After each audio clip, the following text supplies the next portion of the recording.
তোমরা সবাই জানো এখন আমরা একটা খারাপ পরিস্থিতির মধ্যে রয়েছি। রনির মানসিক অবস্থা ঠিক নেই, কারণ আমি এমন একটা পরিস্থিতিতে দাঁড়িয়ে আছি যেখানে আমার নিজের জীবনেরই কোনো গ্যারান্টি নেই। গ্যারান্টির জন্য ফ্যামিলি না থাকলেও এলআইসি তো আছে।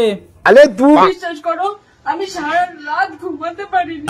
শোনা গো আমার জেল খাটা বলে তোর কি করব? তোর দিদির সঙ্গে যদি না বটিটা দিয়ে আমি কোপ দিয়ে বের হয়ে যাইছি। হ্যাঁ তুই কোপাইছিস। দুটো আঙ্গুল একটা কাটলে ওর জন্যও কষ্ট হয়, আমার জন্যও, মানে এর জন্যও কষ্ট হয়, ওর জন্যও কষ্ট হয়। কিন্তু কাকিমা দুটো আঙ্গুলের মধ্যে একটা বড় একটা ছোট হয়। বন্ধুগণ আমি এসে পড়েছি, কিন্তু মারিনি।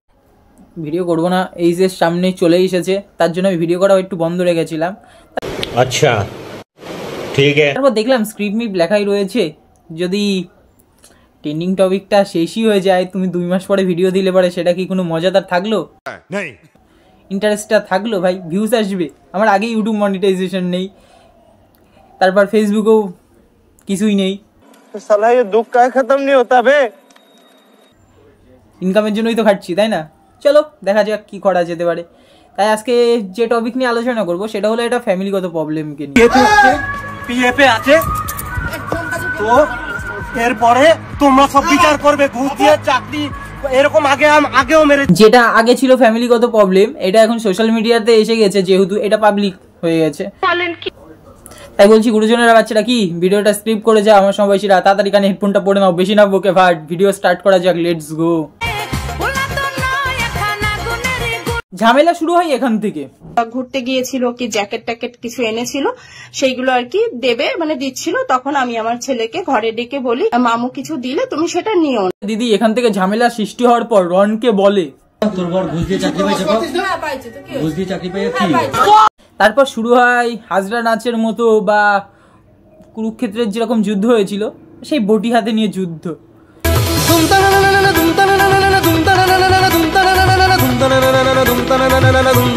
আমি কিন্তু মারি, শুধু বলেছিল ঘুষ দিয়ে চাকরি পেয়েছে তাই বটি নিয়ে চলে এসেছে। আমি তো ডিরেক্ট রোস্ট ভিডিও করছি, আমার কি অবস্থা হবে কে জানে, ভগবান বাঁচিয়ে নিও।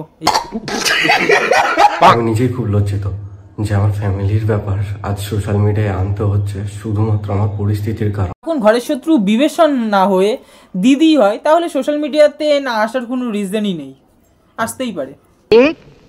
ইতিমধ্যে তোমরা সবাই একটা ভিডিও অলরেডি দেখে ফেলেছো, তো ওইটুকু ভিডিও দেখে আমার মনে হয় না কিছু বোঝা যায়। দিদি কি যে বলো, সবই তো বুঝতে পারছি, হাতে বটি আর শরীরে তেজ।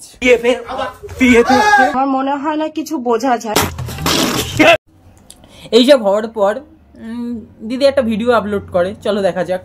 ও যাতে চলে না যায় তার জন্য আমার মা ফোন করে বলেছে যে দেখ কাকির কিন্তু খুব খারাপ অবস্থা, তুই কাকিকে কুপিয়ে গেছি। বলছি তোমার মধ্যে একটা পাল্টিবাজ ভাব দেখতে পাচ্ছি, বটিটা তুমি নিয়ে এখন তুমি বলছো তুই কাকিকে কুপিয়ে গেছি।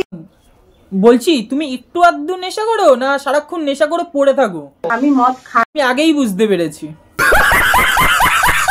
শত্রু দিদি হলেও মাও কিন্তু কম যায় না। বটিটা দিয়ে আমি কোপ দিয়ে বের হয়ে যাইছি। হ্যাঁ তুই কোপাইছো। আমি কোপাইছি বের হয়ে যাইছি, মানে আমি তোর জেল খাটাবো। মা নাকি সৎ মা? আমি তোর জেল খাটাবো। নিজের মেয়ের বাঁচানোর জন্য সব দোষ ছেলের গায়ে দিয়ে দিল, সেই মাই আবার বলে নাকি এর জন্য কষ্ট হয়, ওর জন্য কষ্ট হয়, ও বোঝে না। আমাদের শরীর রক্তে মাংসে গড়া, একটা কাটলে আরেকটা তো যন্ত্রণা হবে, এটা তো স্বাভাবিক। যদি এটাই হতো তাহলে এই কথাটা তুমি বলতে পারতে না। কোপাইছি বের হয়ে যাইছি, মানে আমি তোর জেল খাটাবো। কিন্তু কিছুই বলিনি। নিজের বাঁচানোর জন্য মানে ওরে এমন কি মারছো দিদি, নিজের বাঁচানোর জন্য মানে ওরে এমন কি মারছো দিদি।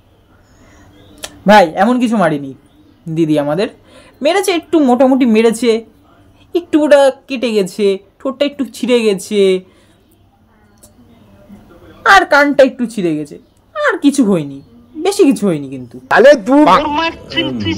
বলছি এর চেয়েও আরো বেশি কেউ মারে নাকি? তোমরা সবাই জানো এখন আমরা একটা খারাপ পরিস্থিতির মধ্যে রয়েছি। রনির মানসিক অবস্থা ঠিক নেই। কি করে ঠিক হবে যার বাড়িতে দিদি বটি নিয়ে কোপাতে আসে, ছেলেকে জেল খাটানোর হুমকি দেয়, তার অবস্থা এরকমই তো হবে, তাই না? যে দিদি অলরেডি আমার নামে কেস করে এসেছে। দিদি না তিথি তুষার ডুপ্লিকেট ভার্সন হতে পারে, যে কথায় কথায় কেস করতে চলে যায়। আমার কাছে কোনো ভিডিও ক্লিপ নেই, কারণ আমার ফোনটা ভেঙে ফেলেছিল। জানলাম তোমার ফোনটা ভেঙে দিয়েছিল, তাই বলে বডি তোলার কি দরকার ছিল এখানে?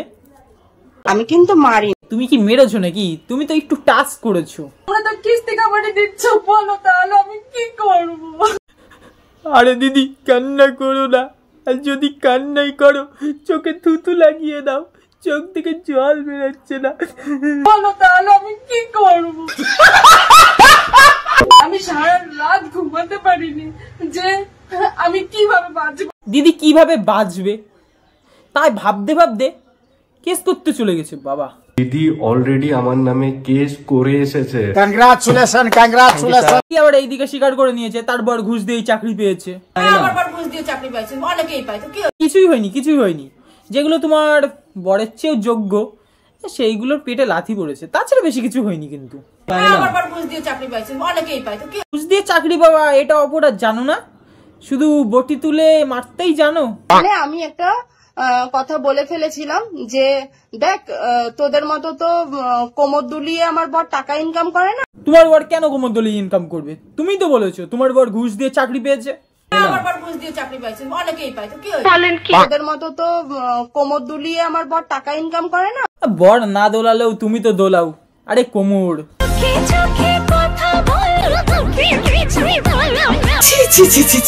जैसे मोटू और पतलू एक दूसरे के बिना नहीं रह सकता, वैसे ही मैं तुम्हारे बिना नहीं रह सकता। কি করেই বলো আলাদা থাকবে? থাকলে বড়ই তো ভিউজ কমে যাবে। মাইয়া আসতে আসে না বা আসে না, যা হইতে আছে ওকে সঙ্গে হচ্ছে, আমাকে সঙ্গে কোনো কথাই নাই। সব রাগা শব্দ সামাগ। আরে কাকিমা তোমাদের কোনোই দোষ নেই, সব দোষ ইন্টারনেটের।